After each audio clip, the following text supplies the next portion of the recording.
दुल्हन के बाद देखते हैं आज का आकाश। इस दूरबीन में बहुत सुंदर सुंदर चित्र लिए हैं, एक नजर उनको भी देख लेते हैं। यहाँ ये एक निहारिका का भाग दर्शाया है, पार्ट ऑफ अ नेबुला। गुरु ग्रह जिसके वातावरण में हाइड्रोजन, हीलियम और अमोनिया पाए जाते हैं। 4 महीनों पहले आपने खबरों में जानकारी प्राप्त की होगी कि पुणे स्थित एनसीआरए में काम करते हुए 2 भारतीय खगोलशास्त्रियों ने डीप स्पेस में एक मंदाकिनी गैलेक्सी की खोज की है। इसका नाम है अलकनंदा। यह नाम हिमालय की नदी के नाम से है। जिन्होंने खोज की है वे हैं राशि जैन और उनके मार्गदर्शक योगेश वार्डेकर सर। ये हमारे भारत के लिए गर्व की बात है। शाम के 8 बज रहे हैं और सैकड़ों तारे टिमटिमा रहे हैं। कुछ चमकीले, कुछ प्रमुख, कुछ लोकप्रिय तारों का परिचय लेते हैं। यहाँ 3 तारे सरल रेखा में, उनकी चारों ओर 4 चमकीले तारे। इस समय हम देख रहे हैं मृग तारामंडल, ओरायन कॉन्स्टेलेशन। ओरायन के 4 चमकीले तारे बेटलजूस, बेलाट्रिक्स, राइजन और सेलेन। ये जो 3 तारे हैं उन्हें कहते हैं बेल्ट ऑफ ओरायन, क्योंकि यहाँ एक विशाल शिकारी की कल्पना है, हंटर।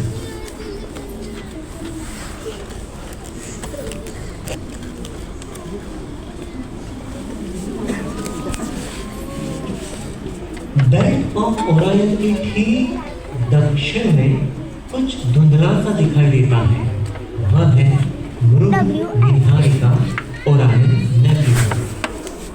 धूप, हाइड्रोजन और अन्य वायुओं का बड़ा सा बादल जहां आज भी तारों का जन्म हो रहा है। Nursery of stars.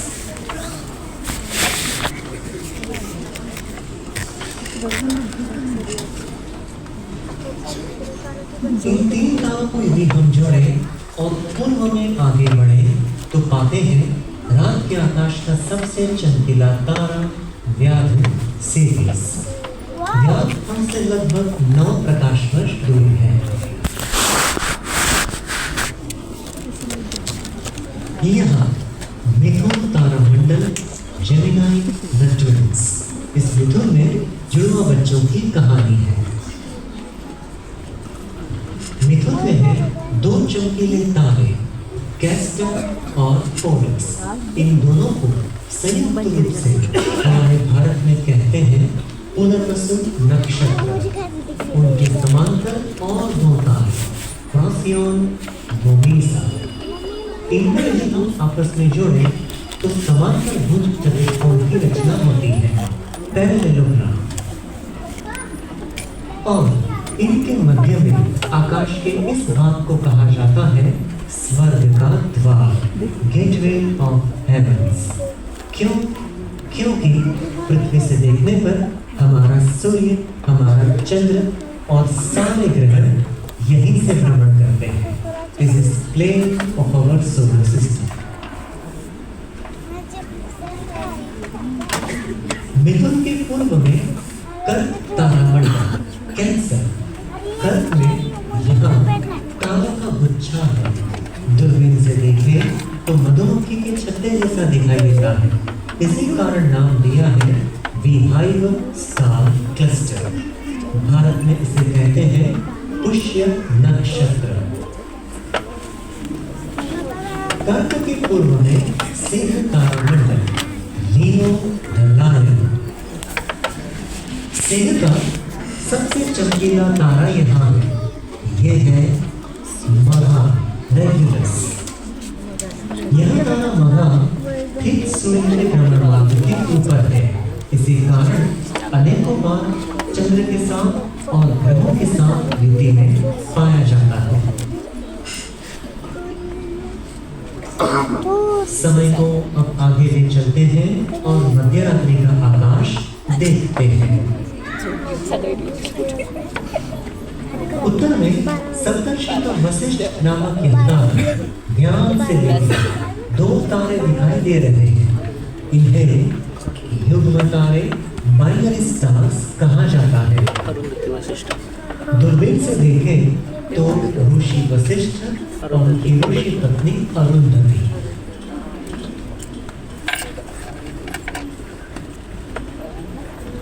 सप्तर्षि के सानिध्य में हम पाते हैं M51 वर्लपूल गैलेक्सी।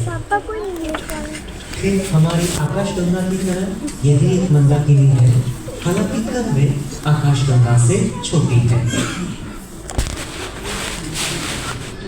सप्तर्षि के पिछले दो तारों को जोड़कर दक्षिण पूर्व में आगे बढ़ने पर लाल चमकीला तारा स्वाति आर्क्टरस, रात के आकाश का चौथा चमकीला तारा।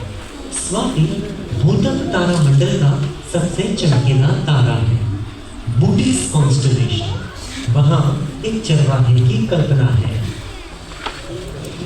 उतना ही दक्षिण में और आगे बढ़ने पर नीला चमकीला तारा चित्रा स्पाइका। चित्रा कन्या तारा मंडल का सबसे चमकीला तारा है। It is the brightest star of Virgo constellation.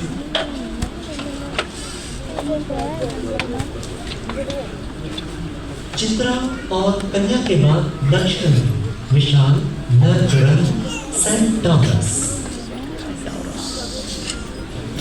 आधा मानव आधा अश्व सेंटोर।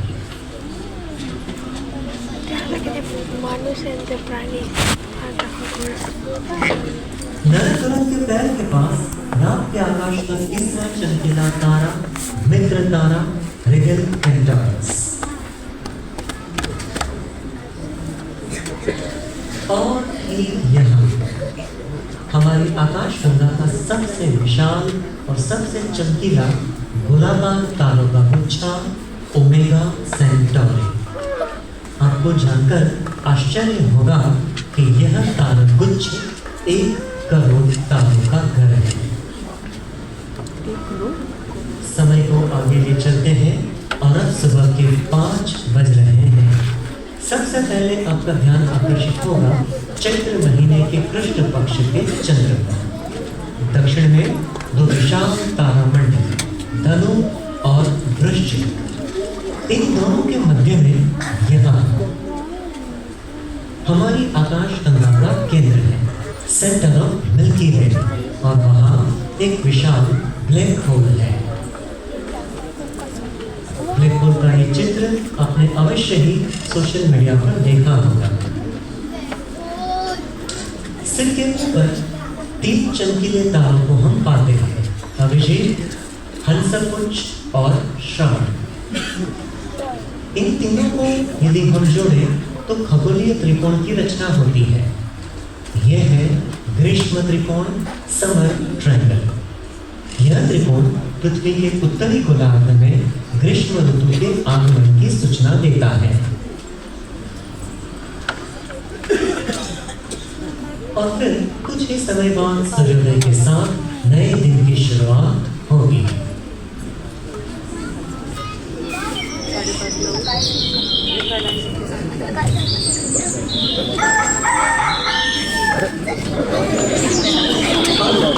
जैसे ही सूर्य सिर के ऊपर पहुंचता है, हम पृथ्वी का वातावरण बंद करते हैं और ये जानने का प्रयास करते हैं कि सूर्य खगोल शास्त्र की दृष्टि से आकाश में कहाँ है। तो पाते हैं कि सूर्य नील तारामंडल में है, पाइसेस में है। इसी के साथ रात के आकाश की जानकारी में समाप्त करता हूँ। आपका अभिप्राय हमारे लिए महत्वपूर्ण है। यदि आप लिखित स्वरूप में कुछ भी देना चाहें तो हमारे पास फीडबैक फॉर्म्स उपलब्ध हैं, प्रोग्राम के बाद आप लिख सकते हैं। और यदि आपके कोई प्रश्न हो तो वो भी प्रोग्राम के बाद पूछ सकते हैं। आपके लिए स्काई स्टिमुलेट किया है मेरी senior colleague Shrimati Sneha Khedekar madam ने, और मैं हूँ चिंतन जोशी। धन्यवाद। Thank you.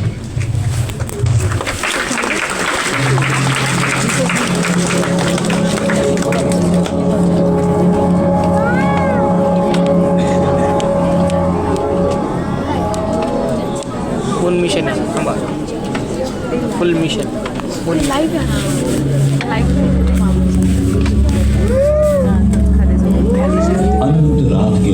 आकाश के विस्तार में एक खामोश साथी सदा से हमारी निगरानी करता आया है। सदियों से वो मूक साक्षी बनकर खड़ा रहा है, सभ्यताओं के उदय और साम्राज्यों के पतन का गवाह।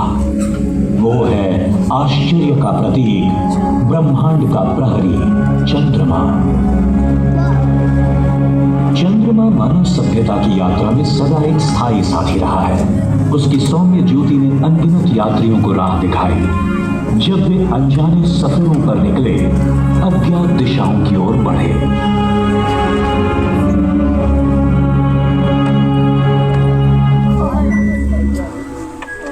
उसके उजास तले कवियों ने प्रेम, विरह और स्वप्नों की असीम दुनिया पर अमर रचनाएं की।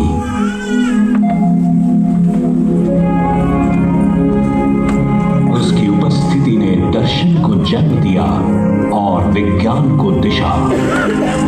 इतना ही नहीं, उसने मानवता को प्रेरित किया कि वो ब्रह्मांड के रहस्यों से पर्दा उठाए।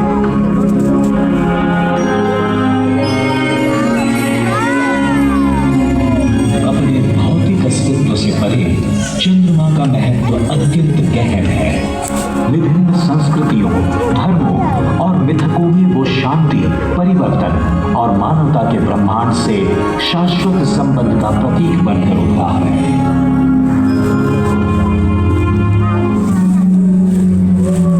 सभ्यता के आरंभ से ही मनुष्य ने चंद्रमा को केवल एक खगोलीय पिंड नहीं, बल्कि दिव्यता और विस्मय के स्रोत के रूप में देखा है।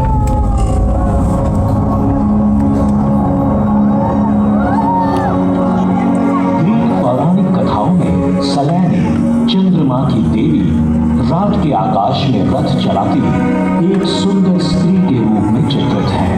रोमन परंपरा में उनकी समकक्ष लूना, उर्वरता, नारीत्व और प्रकृति की लय का प्रतीक मानी जाती है। हिंदू धर्म में चंद्रदेव, चंद्र शांत, तेजस्वी और संतुलन के प्रतीक हैं। वे 10 श्वेत अश्वों द्वारा खींचे गए भव्य रथ पर आकाश की यात्रा करते हैं, जो शुद्धता, शक्ति और प्रकृति की समरस शक्तियों का प्रतिनिधित्व करते हैं।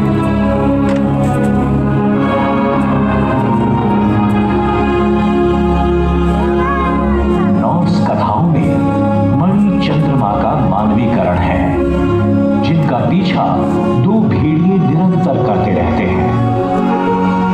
ये अनंत पीछा समय के प्रवाह और उसकी अविराम गति का प्रतीक है।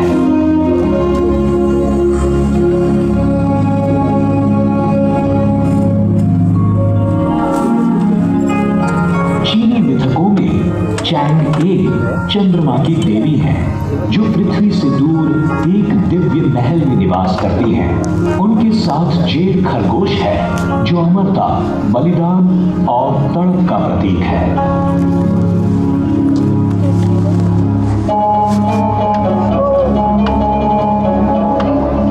मिथकों से आगे चंद्रमा का स्थान धार्मिक अनुष्ठानों और सांस्कृतिक परंपराओं में भी अत्यंत महत्वपूर्ण है। इस्लाम में चंद्रमा केंद्रीय भूमिका निभाता है। इस्लामी कैलेंडर का मार्गदर्शन करता हुआ रमजान और ईद जैसे पवित्र अवसरों का निर्धारण करता है। हिंदू धर्म में चंद्रमा तिथियों और पर्वों का आधार माना जाता है। महाशिवरात्रि जैसे पर्वों में उसकी विशेष भूमिका है। वो शांति का प्रतीक और ईश्वर से जोड़ने वाला सेतु माना जाता है।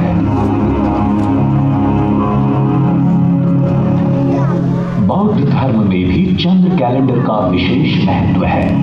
वेसाख जैसे पावन अवसर बुद्ध के जन्म, ज्ञान और महापरिनिर्वाण का स्मरण कराते हैं।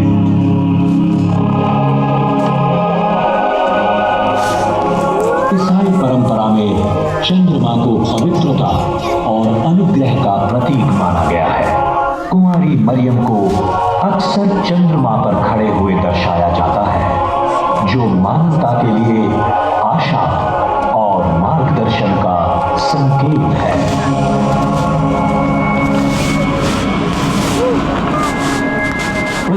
नकारात्मकता से परे चंद्रमा का पृथ्वी पर प्रभाव अद्भुत है। समुद्र की ज्वार भाट से लेकर विस्मयकारी ग्रहणों तक ये खामोश साथी आज भी जीवन को कई अनोखे तरीकों से आकार दे रहा है।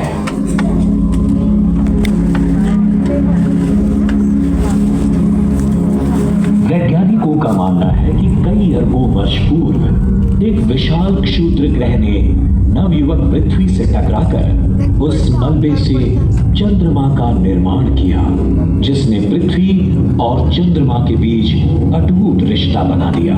इसी स्नेहिल संबंध ने उसे चंदा मामा का नाम दिया। संस्कृति और परंपरा में एक प्यारा और आत्मीय रूप।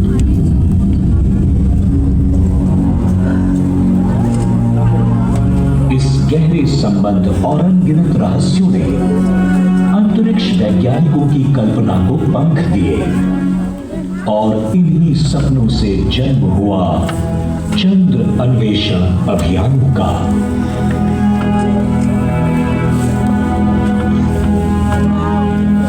मानवता की अटूट जिज्ञासा और खोज की निरंतर भावना से प्रेरित होकर भारत ने अंतरिक्ष की अपनी असाधारण यात्रा की शुरुआत की और अपने दूरदर्शी चंद्रयान अभियानों के माध्यम से वैश्विक मंच पर एक गहरी छाप छोड़ी।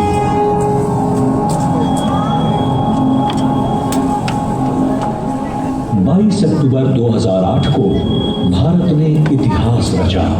इसी दिन चंद्रयान 1 के प्रक्षेपण के साथ भारत ने चंद्रमा की ओर अपना पहला सफर शुरू किया। इसरो के नेतृत्व में ये ऐतिहासिक मिशन भारत को उन देशों की पंक्ति में ले आया जो चंद्रमा तक पहुंचने का साहस रखते हैं। चंद्रयान 1 में 11 वैज्ञानिक उपकरण थे। Bharat, America, Britain, Germany, Sweden और बल्गेरिया की साझेदारी का परिणाम।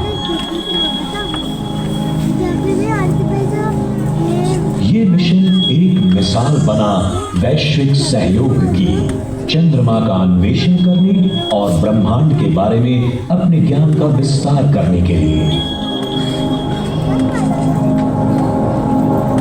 इस मिशन को परिभाषित किया भारत के पूर्व राष्ट्रपति डॉक्टर एपीजे अब्दुल कलाम के दूरदर्शी विचार ने। उनके मार्गदर्शन में इसरो ने निर्माण किया मून इंपैक्ट प्रोब का, चंद्र की सतह को स्पर्श करने वाला भारत का पहला उपकरण।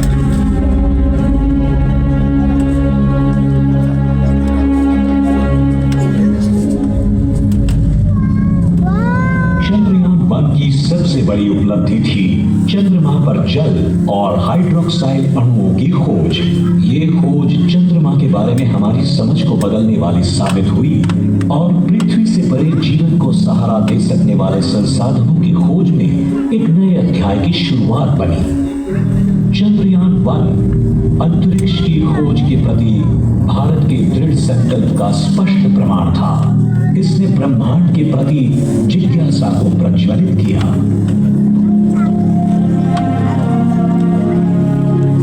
चंद्रयान 1 की सफलता के बाद भारत ने 22 जुलाई 2019 को चंद्रयान 2 के प्रक्षेपण के साथ अंतरिक्ष अन्वेषण में एक और ऐतिहासिक उपलब्धि हासिल की।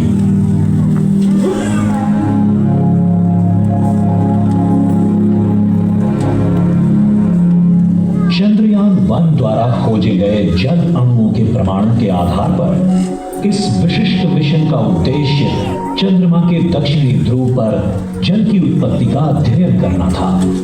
दक्षिणी ध्रुव विशेष रूप से इसलिए महत्वपूर्ण है क्योंकि वहां विशाल और स्थायी रूप से अंधेरे क्षेत्र हैं जिनमें जल बर्फ के भंडार होने की संभावना है। चंद्रयान 2 मिशन के 3 प्रमुख घटक थे।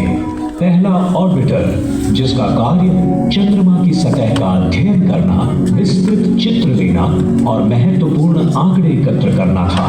दूसरा लैंडर विक्रम, जिसे सॉफ्ट लैंडिंग करने और रोवर को तैनात करने के लिए डिजाइन किया गया था। तीसरा रोवर प्रज्ञान, जिसका उद्देश्य चंद्रमा की सतह का अन्वेषण करना, मिट्टी के नमूनों का विश्लेषण करना और जल की खोज करना था। ये सभी घटक मिलकर चंद्रमा को गहराई से समझने के लिए एक मिशन के रूप में कार्य कर रहे थे। लैंडर और रोवर को अवतरण के दौरान कठिनाइयों का सामना करना पड़ा, लेकिन ऑर्बिटर ने लगातार बिना किसी बाधा के अपना कार्य जारी रखा। सटीक चंद्र कक्षा में बने रहते हुए ये चंद्रमा की सतह का विस्तार से मानचित्रण करता रहा, जिससे दुनिया भर के वैज्ञानिकों को अमूल्य आंकड़े प्राप्त हो रहे हैं।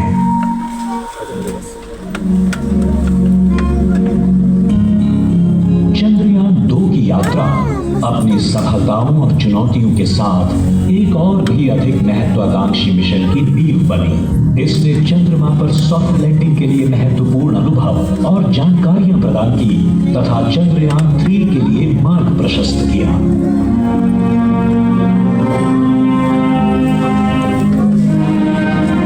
14 जुलाई 2023 की सुबह भारत ने चंद्रयान 3 के प्रक्षेपण के साथ अपनी अंतरिक्ष यात्रा में एक ऐतिहासिक और साहसिक कदम आगे बढ़ाया। ये दिन उत्साह और गर्व से भरा हुआ था, क्योंकि देश एक बार फिर अपनी सीमाओं को आगे बढ़ाने और अपनी क्षमताओं को नए सिरे से परिभाषित करते हुए चंद्रमा की ओर बढ़ चला था। ये मिशन केवल एक और प्रयास भर नहीं था, बल्कि भारत की अंतरिक्ष प्रौद्योगिकी को सशक्त बनाने की एक साहसिक पहल थी।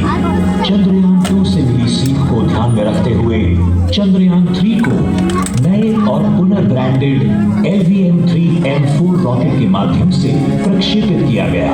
बेहतर विश्वसनीयता, अधिक पेलोड क्षमता और उन्नत नेविगेशन प्रणालियों से लैस ये शक्तिशाली रॉकेट चंद्रमा पर सफल सॉफ्ट लैंडिंग के लिए आवश्यक सटीकता प्रदान करने के लिए तैयार किया गया था।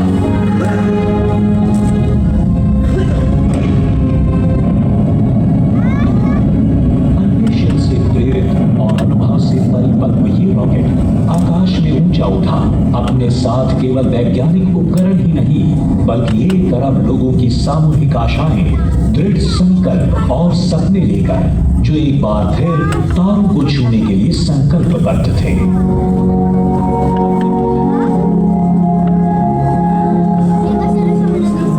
प्रक्षेपण अत्यंत सफल रहा, जब इस शक्तिशाली रॉकेट ने चंद्रयान 3 को पृथ्वी की अंडाकार कक्षा में स्थापित किया। मिशन के प्रत्येक चरण की सूक्ष्म योजना बनाई गई थी और उन्हें पूरी कुशलता के साथ सफलतापूर्वक संपन्न किया गया। चंद्रयान 3 ने अत्यंत सटीकता के साथ अपने निर्धारित पथ का अनुसरण किया और बिना किसी बाधा के अपनी निर्धारित कक्षा में पहुंच गया। चंद्रमा की ओर अपनी यात्रा की तैयारी के दौरान चंद्रयान 3 ने पृथ्वी के चारों ओर कुशलतापूर्वक नियोजित कई कक्षीय चरण पूरे किए, जिन्हें अर्थ बर्न्स कहा जाता है। इन प्रक्रियाओं के माध्यम से अंतरिक्ष यान ने आवश्यक वेग प्राप्त किया और धीरे धीरे पृथ्वी के चारों ओर अपनी कक्षा का विस्तार किया, जिससे चंद्र कक्षा में प्रवेश का मार्ग प्रशस्त हुआ।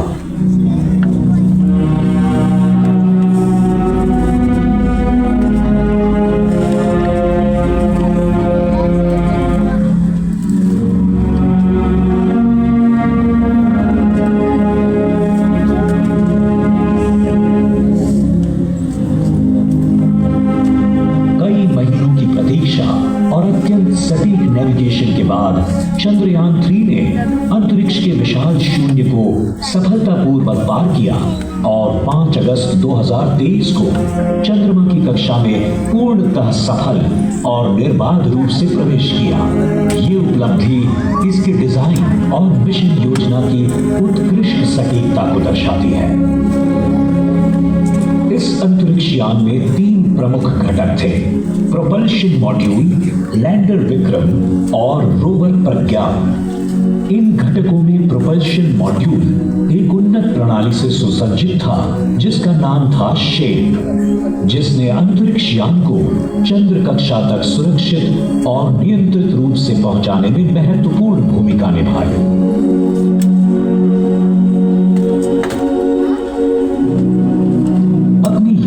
दौरान चंद्रयान 3 ने अत्यंत योजना के साथ मूनबर्न्स कहलाने वाले कई कक्षीय चरण पूरे किए। इन चरणों के माध्यम से अंतरिक्ष यान ने धीरे धीरे अपने मार्ग को समायोजित किया और स्वयं को चंद्रमा की वृत्ताकार कक्षा में स्थापित किया।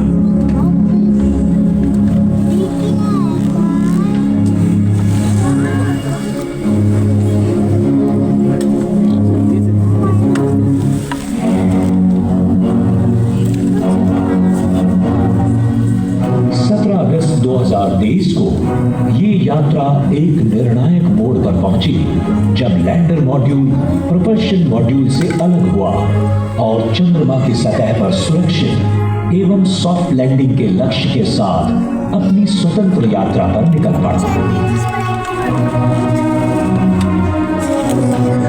कई सटीक प्रक्रियाओं को सफलतापूर्वक पूरा करने के बाद चंद्रयान 3 ने चंद्रमा के रहस्यमय दक्षिणी ध्रुव की ओर अपने पावर्ड डिसेंट की शुरुआत की। ये क्षेत्र स्थायी अंधकार में छिपा अब तक काफी हद तक अन्वेषित नहीं था। वैज्ञानिकों का मानना है कि इन छाया युक्त गड्ढों में प्राचीन जल बर्फ मौजूद हो सकती है जो चंद्रमा के रहस्यों को उजागर करेगी और मानव अभियानों के लिए महत्वपूर्ण साबित होगी। 23 अगस्त 2023 को जब पूरी दुनिया की सांसें थमी हुई थीं, चंद्रयान 3 ने चंद्रमा के दक्षिणी ध्रुव के निकट सफल सॉफ्ट लैंडिंग हासिल की। एक ऐतिहासिक उपलब्धि के साथ भारत ऐसा करने वाला दुनिया का पहला देश बन गया। यह असाधारण सफलता इंडियन स्पेस रिसर्च ऑर्गेनाइजेशन यानी इसरो के वर्षों के अथक परिश्रम, क्रांतिकारी अन्वेषण और अटूट दृढ़ संकल्प का परिणाम थी।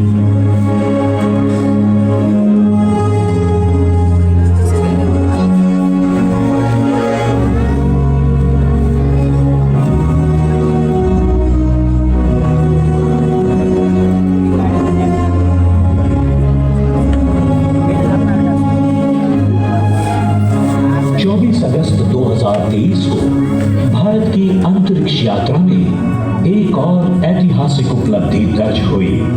विक्रम लैंडर के भीतर स्थित रोवर प्रज्ञान अत्यंत सावधानी और सटीकता के साथ रैंप से नीचे उतरा। जैसे ही इसके पहियों ने चंद्र की सतह को छुआ, भारत का पहला चंद्र विचरण सफलतापूर्वक संपन्न हुआ। यह केवल एक वैज्ञानिक उपलब्धि नहीं थी, बल्कि राष्ट्रीय गौरव का एक ऐतिहासिक क्षण था जिसने भारत को वैश्विक अंतरिक्ष अन्वेषण के अग्रिम पंक्ति में ला खड़ा किया। रोवर के सुरक्षित रूप से चंद्र सतह पर पहुंचते ही विक्रम लैंडर भी अपने वैज्ञानिक मिशन के लिए तैयार हो गया। 4 उन्नत पेलोड से सुसज्जित इस लैंडर ने चंद्रमा के रहस्यों को उजागर करने का कार्य आरंभ किया। रंभा ने चंद्र प्लाज्मा का विश्लेषण करते हुए उसकी घनत्व और सतही विविधताओं का अध्ययन किया।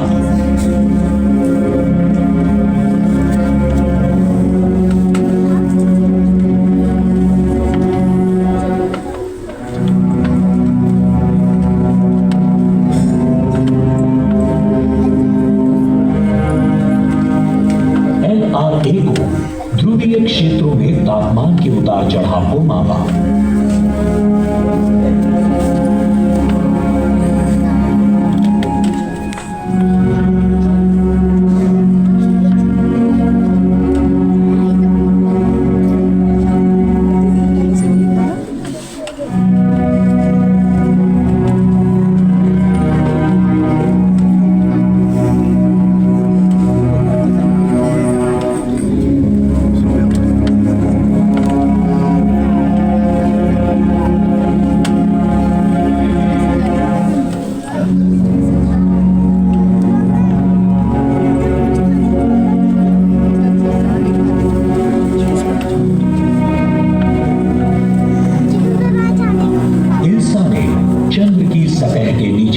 संरचनाओं का पता लगाने के लिए भूकंपीय गतिविधियों की निगरानी की।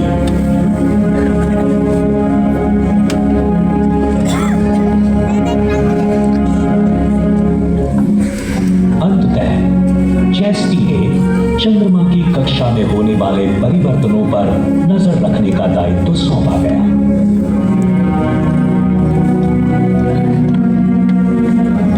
जहां एक ओर लैंडर अपने महत्वपूर्ण वैज्ञानिक कार्यों में जुटा हुआ था, वहीं प्रज्ञान रोवर ने चंद्र सतह पर अपना स्वतंत्र अन्वेषण आरंभ किया। Laser induced breakdown spectroscopy (LIBS) और alpha particle X ray spectrometer (APXS) जैसे अत्याधुनिक उपकरणों से सुसज्जित इस रोवर ने चंद्रमा की चट्टानों और मिट्टी का विश्लेषण शुरू किया। इन उन्नत उपकरणों ने चंद्र सतह की खनिज संरचना से जुड़ी महत्वपूर्ण जानकारियां उजागर की, जिससे चंद्रमा की प्रकृति के बारे में हमारी समझ और भी गहरी हुई।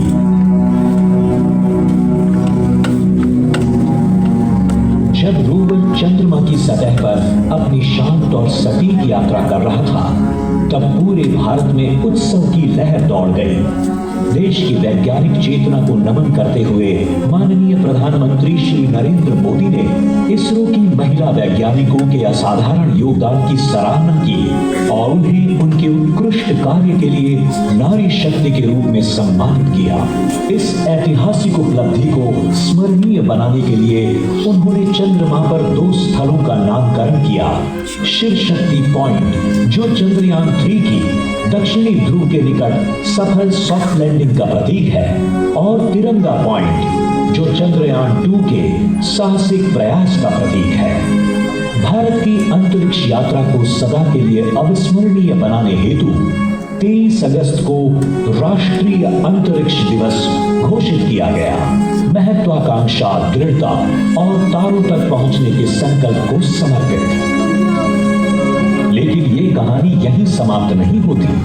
चंद्रयान 3 की सफलता के बाद भारत अब चंद्रयान 4 की तैयारी कर रहा है। एक ऐसा मिशन जिसका उद्देश्य चंद्रमा पर उतरना, वहां से नमूने एकत्र करना और उन्हें पृथ्वी पर वापस लाना है। उन्नत अंतरिक्ष यान प्रणालियों के विकास के साथ इसरो चंद्रमा के और भी गहरे रहस्यों को उजागर करने के लिए तैयार है। चंद्र की सतह पर एक बार फिर भारतीय ध्वज के गर्व से लहराने की कल्पना अब केवल एक सपना नहीं, बल्कि एक सशक्त वादा बन चुकी है। चंद्रयान केवल एक अंतरिक्ष मिशन नहीं था, बल्कि मानव रचनात्मकता, साहस और अन्वेषण की असीम संभावनाओं को समर्पित एक श्रद्धांजलि थी। ये विज्ञान और प्रौद्योगिकी की सीमाओं को आगे बढ़ाने वाली एक ऐतिहासिक यात्रा थी, जो आने वाली पीढ़ियों को प्रेरित करेगी और बड़े सपने देखने और तारों तक पहुंचने का साहस देगी।